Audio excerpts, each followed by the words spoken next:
La Vendée est-elle la championne des prix les plus bas? Il semblerait que oui, d'après une étude de l'Institut Nielsen IQ révélée par nos confrères du Parisien et reprise également par le Courrier vendéen.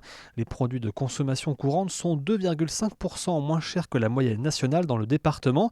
Alors si on zoome, les boissons sont 0,7% moins chères que la moyenne nationale. Les prix des produits d'épicerie sont moins élevés à hauteur de 2,9% et ceux des produits frais sont moins chers de 2,5%. Alors comment expliquer cette différence? D'après l'OESTV, l'Observatoire économique, social et territorial de la Vendée, la forte concurrence entre les enseignes de la grande distribution est un facteur important. La Vendée est l'un des territoires qui compte le plus d'hypermarchés ou de supermarchés, mais surtout ce qui est important, c'est leur proximité géographique permettant aux consommateurs de choisir facilement leur magasin. Exemple, à Chaland, la ville compte un magasin Leclerc, un Hyper U et un Intermarché pour 22 000 habitants. Cette forte concurrence en fait l'une des villes de France où faire ses courses coûte le moins cher. Un autre facteur avancé, la forte concurrence entre deux groupes, d'un côté Leclerc et l'autre Système U sur le territoire.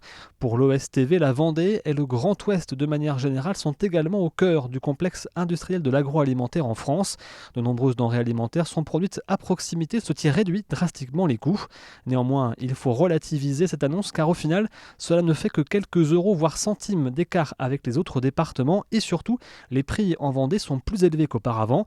En 2023, les produits de consommation courante étaient 5% moins chers que la moyenne nationale. Les salaires en Vendée sont dans la moyenne française hors région parisienne et l'immobilier a fortement augmenté sur ces 10 dernières années.